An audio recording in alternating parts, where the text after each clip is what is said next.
Morning. Happy Friday the 13th. It's going to be a great day, though, so don't fear. Thanks for joining us for Wake Up Charlotte to Go. I'm Carolyn Bruck. Larry Sprinkles here. And Larry, good news that the rain has passed. It's out of here. It's gone. It's not going to feel like Friday the 13th. It's going to be very nice today. Now, looking back at what happened yesterday, think of the rainfall totals, 4.62 inches, a record for that day. And for the year, we're over 18 inches above average as far as rainfall. Yesterday we made it 73. Average high is 63 this time of the year. For today, should be pretty nice as we take it about 1 o'clock this afternoon. 70 degrees. We'll be in the low 70s for high temperatures today. Unseasonably warm today. We'll take you to about 10 o'clock tonight. Pretty mild. Will be in the mid 50s. 4 a.m. 48 degrees an indication. Kind of a chilly start tomorrow morning, but not too bad. Checking the 7-day forecast, low 70s today. We'll hit about 66 tomorrow, near 70 on Sunday. A little more cloudiness around on Sunday and the slightest chance of a shower. Here comes the big change next week. Tuesday, Wednesday, and Thursday. Highs each day only in the upper 50s with lows at night dropping in the 30s. So enjoy the mild weather we have for the upcoming weekend. Carolyn. Larry, thanks so much. Right now, crews getting ready to continue their search for 2 missing people, including a 1-year-old child. Officials say 3 people were killed. Those 2 are still missing after the Hidden Night family campground, you're seeing it here in Alexander County, flooded yesterday. More than 30 people were rescued from rising floodwaters at that campground. We're told that they have been staying now in a nearby hotel. But Rachel, we've seen some similar flooding here in the Queen City as well. There really are so many images and videos that are really devastating that were sent in yesterday to us. And now as the waters recede today and people are having to clean up, continue to let us know what you're dealing with in your neighborhood. Drop it in the comments below. Tag us, text us. Let me show you this picture that was sent in. So this is from Freedom Creek Drive, and Moorhead. So much flooding. Look at the cars and how high that water is. The next one is a video from Little Sugar Creek. It was higher than ever, including higher than the record that was set back in 1997 during Hurricane Danny. Cars were underwater at the charter school that had to be evacuated yesterday. This was after the waters definitely lowered, because one video I saw, the water was up to pretty much the windows of those cars that were stuck in the parking lot. In Uptown, the Uptown Catering Company had water leaking out of their front doors near Wesley Heights. This is right off Bryant Street. Other cars were also flooded in these streets. And then right off of the plaza, a lady tagged Brad, our chief meteorologist, in this picture. She looked out her back door. That's her backyard. That was yesterday. 2 chairs and a table, all you can see, and then it basically just looks like a complete flowing river just a couple steps away from her back door. The next picture is of another backyard, only in Mallard Creek. Brent Jones showing us this, the water up to the windows in that shed. You can see the play set in the left corner of that picture as well. Rivers and creeks merged near as one, basically, in Plaza Midwood. So many people yesterday were saying that they hadn't seen anything like this in the last few decades that they've been living in the Charlotte area. So we'll continue to follow the latest today and what people are having to clean up. Carolyn, I'll send it back to you.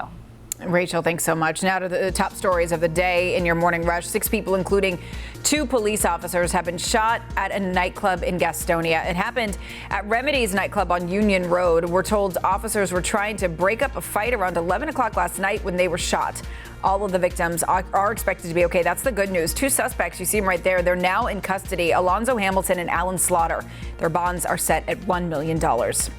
Today, counties across North Carolina will finalize their results for the 2020 election. Mecklenburg County elections officials say they will count the last remaining ballots at 5 o'clock tonight. This comes as North Carolina is one of just 2 states that has not been called in the presidential election. I'm Tracy Potts. In Washington, there still are not a lot of Republicans who are acknowledging Joe Biden as the winner of the election, but we're seeing a growing number of Republicans urge the Trump administration to cooperate with the Biden transition, to give the president-elect access to confidential and classified intelligence briefings. That's not happening right now. The Biden transition team says they are moving ahead, but when it comes to COVID and dealing with a vaccination program, they do need to be talking to government officials soon. The Panthers taking on Tom Brady and the Bucs this weekend. Carolina looking for revenge, yes, after losing to Tampa Bay in the second game of the season. Unfortunately, star running back Christian McCaffrey probably not going to play because of that shoulder, so hard for me to say that, shoulder injury that he suffered this past Sunday. The game at Bank of America Stadium is on Sunday. Kickoff is 1 p.m. And that's it for your Morning Rush. It is time to connect the dots when we make the news make sense. All right, let's talk Friday the 13th, where you don't walk under any ladders, spill any salt, none of that. It's supposed to be one of the most unlucky days of the year. Here's why. Today, people will avoid getting married, traveling, and even working because it's supposed to be unlucky. So why did people become so afraid of Friday the 13th? Let's connect the dots. The number 13 has a long history of being the odd one out. Historians aren't 100% sure when this all started. They think it might be from when the calendar was created. 12 just worked out so well that an oddball prime number following it just seemed out of place. And Fridays have supposedly been unlucky since biblical times. It's supposed to be the day of the week that Jesus was crucified.